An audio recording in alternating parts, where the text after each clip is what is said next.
Yes, hello, welcome once again to the good class that we'll be having. And for today, I want us to speak on a very touching issue concerning the inflation. I say that inflation is the persistent rise in prices of goods and services, and you realize in other ones we say that inflation is a situation in which a lot of money is chasing few goods, and you realize that there are two major types of inflation. There is what we call the demand pull inflation and the cost push inflation. You see that the demand pull inflation, these are type of inflation most problem brought about by the high demand of goods and services by the customers, and due to the high demand of goods, it makes it necessary for now the prices to rise because the demand is high, and now there is that hunch to satisfy the market. The other one is what we call the cost push. That is where we talk about the cost of production. You realize in some cases the cost of producing the goods and services can determine the selling price, because for example, if you was previously using 2000 as a cost of production to produce a good or service that was to sell at 5000, and all of a sudden you realize that the cost of raw materials or the labor and all other factors that are needed for that product to be in it state to be used by the final consumer, you realize that when that cost of production rises from 2000 to 3000, you'll have now to raise the price of that commodity maybe from 5000 to 6000.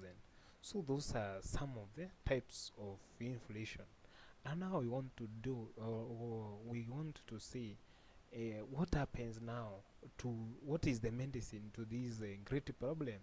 For example, you realize that in the economy that we are in, you should be at a place to know what is happening economic wise, what is happening to the prices of goods and services.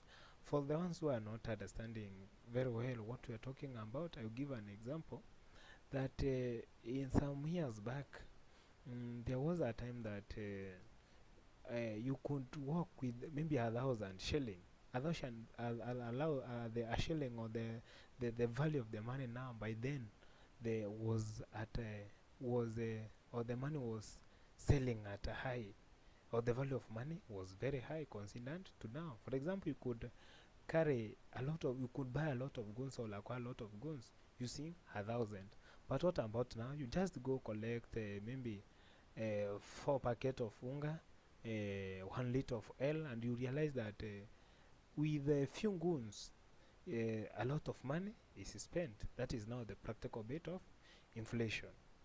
And now, mm, at some point, we try to see what happens, what is it that brings about the inflationary issues in the economy. For example, I want us to appreciate that there is what we call the market cycles. That is the economy, or in economics, we have different cycles in economy. There is a time of boom, that is where the economy is doing very good, and the characteristic of periods where there is a boom, you realize that the cost of living is not so high, so each and everyone can afford to live. I don't know if you know that there can reach a time where even living or affording to live is as serious as any other thing that you could think about, because whatever that you require, you have less than what you require. So the standard of living always is very low, very high, or the cost of living is not as high in the time of booms. And another aspect, when it is in periods of boom, we have a lot of job opportunities, or the job in the market, they are available everywhere. You realize the job, you never see jobless, maybe individuals who are jobless, yet they have acquired what it takes for them to be in the active jobs. Another aspect, you realize that during the boom, the investment, you realize many investors, will find it safe to invest because they are getting back from their investment. From boom, we have a period where we call the period of depression. That is the period where, no, before the depression, we have recession. And in recession, that is where the economy start changing and changing in a negative manner. You realize now if it is a job opportunities, you realize the number of people who are unemployed started to increase slowly by slowly. You realize now the cost of living starts raising or getting high slowly by slowly. You realize many individuals will be rendered jobless, and by the time you realize there is a change, though not that great change, when the economy is at recession. We have another aspect when the economy is at depression. This is where it's like the current situation that we are in, or that we have in the government. I don't know our government where it is, but you can see as if it is in a great depression. That is where you realize in recession and depression, that is when now we talk of inflation.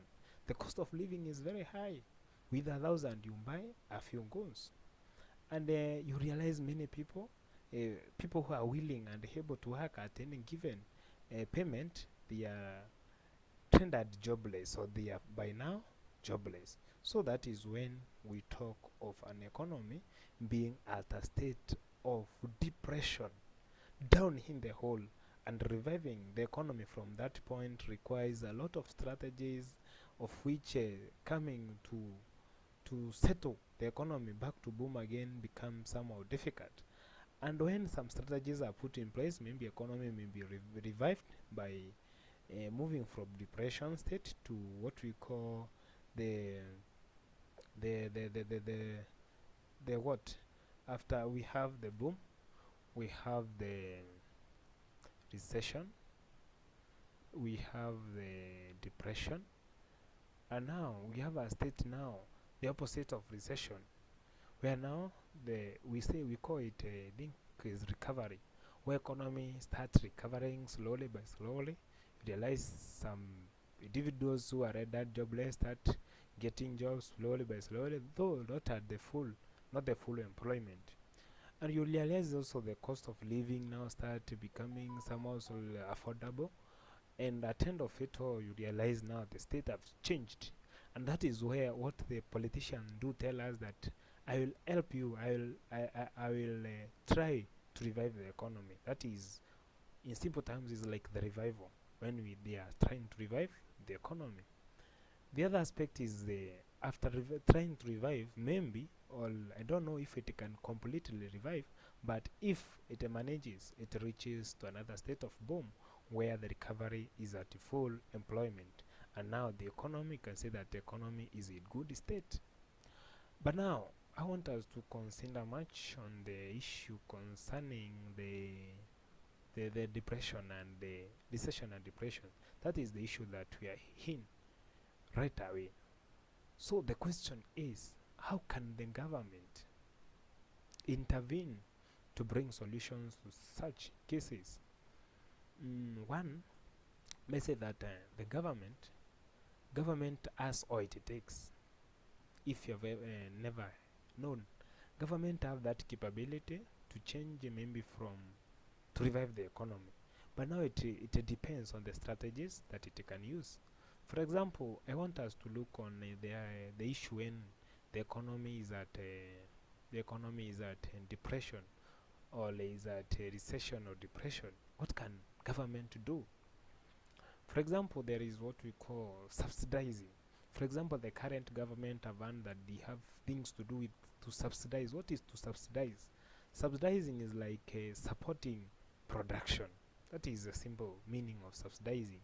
For example, subsidizing the manufacturing companies, meaning that if the company was initially incurring maybe $1 million in producing a given product, the government can subsidize and support it in its production, and by reducing the cost of production, automatically the prices of goods and services falls to the maybe affordable prices. Another thing that the government can do, we can talk of maybe kazi mtaani.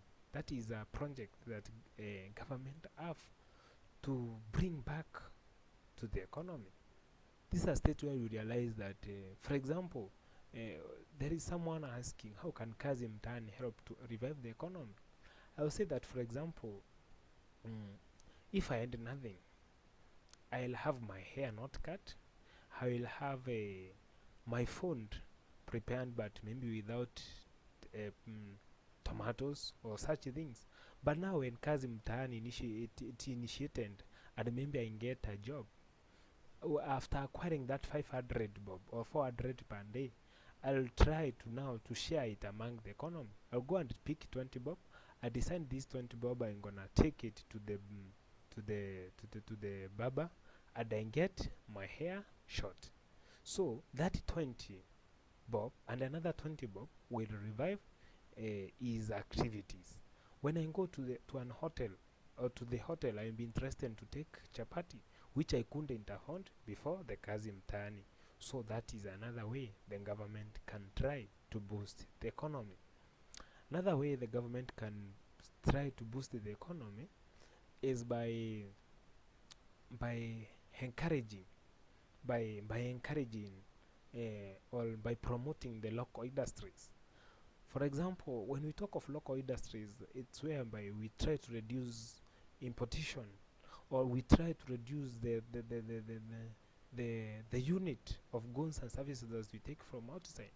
We try now to support our local industries.